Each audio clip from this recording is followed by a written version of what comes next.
What's up, y'all? Welcome to another Adrenaline Show. Man, listen, I gotta address Charleston White saying that modern day niggas deserve the life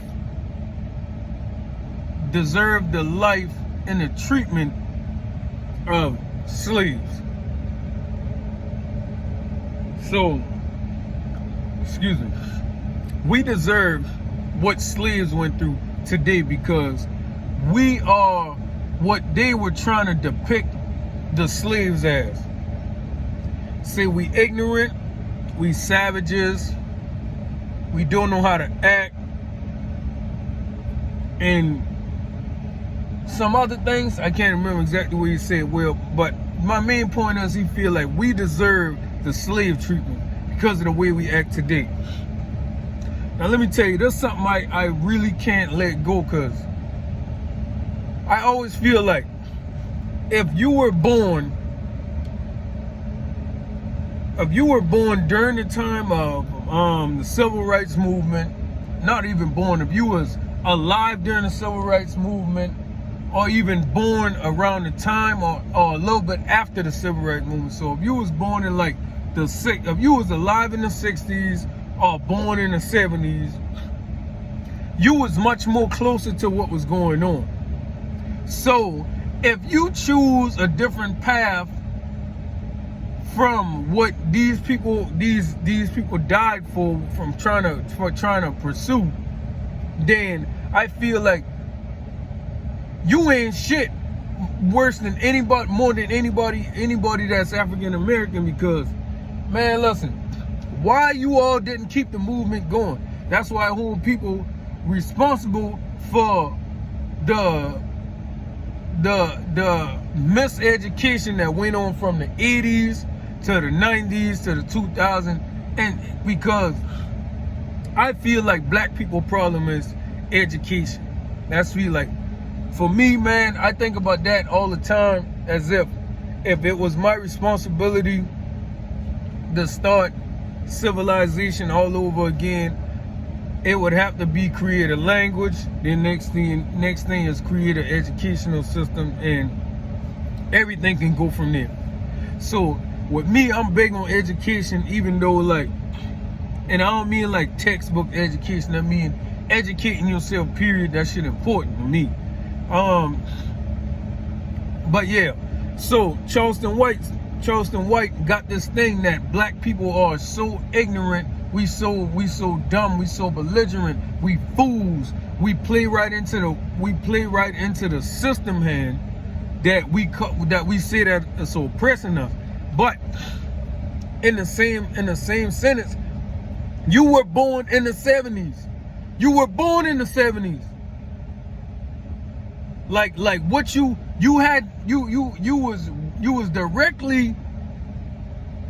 grew directly out of the civil rights movement, and what you choose to do, coming from out of your own mouth, come from a good family, a hard-working mother. But what you choose to do, you and your brothers, what y'all choose to do? Y'all choose to go out and commit petty crimes. Y'all choose to went out from y'all nice middle-class home and y'all commit crime. Your charge of murder pissed me off so much because everybody act like they don't know Charleston White was 16 or a juvenile, whatever you want to say. But I remember in the story, he said he wanted to go steal starter jackets from the store. I remember he specifically said they got with some older kids that he wasn't even friends with, who really came from a less fortunate family than his. Like, they older than him, but they already come from a less fortunate family. So, and he already advanced in getting in this kind of trouble. Even though they older than him, they ain't advanced in doing the type of crimes Charleston White was into doing. So Charleston White, knowingly, these dudes ain't his friends, and that's what he said. He knew that he already had in his mind he didn't give a about them dudes. He only wanted to do trouble. He only just wanted to get in trouble. See, that's when people that come from, that's what I don't like about kids, people that come from good families and try to jump into gangs or jump into street life or jump into a criminal lifestyle. Because they don't care for the situation, like being like a need for somebody else, like, man, or somebody feel like, man, I need to do this. I like, my people can't get this shit, man. I'll never get this shit, and let me know, like, it's wrong, but having desire, like, man, only way I can get this shit if I steal this shit. He said himself he didn't have to steal. All he had to do was tell his mama he wanted that shit and he was gonna get it. But he got with these boys and they went down there and stole no jacket. Now I'm gonna tell you like this. Charleston White said his friend didn't have the gun. He was in the car, he gave him the gun. And he said, shoot him. And I can understand in the heat of the moment, dude popped the man on the hood of the car. The man that was trying to stop him. That's what Charleston White was doing. See what I'm saying? But here he got the nerve to call somebody a savage.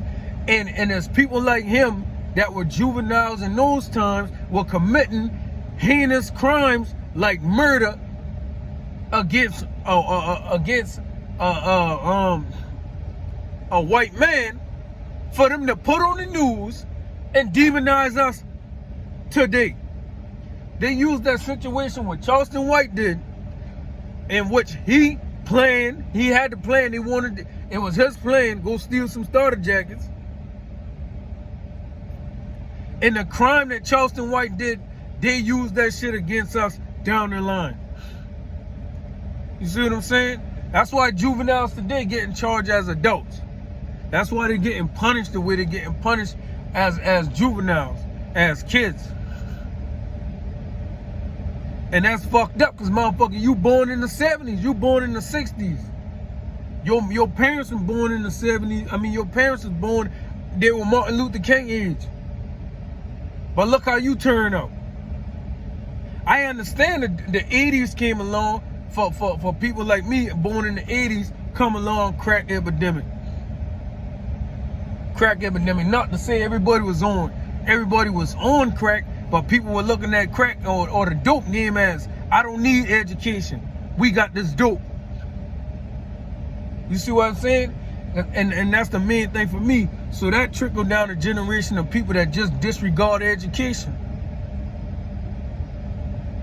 And I can understand, even for some of those born in the Jim Crow era, to say, man, you know, like, not care about education because it was so hard going to school. It was rough. You had to deal with racist white people 24/7. So I say, bro, it ain't none, like, if you look at it, it's our fault because we don't understand the benefit of education, educating ourselves. We don't see that as a weapon. We don't see our brain as a weapon. Because there's nothing showing us that. Like, there's nothing showing us that.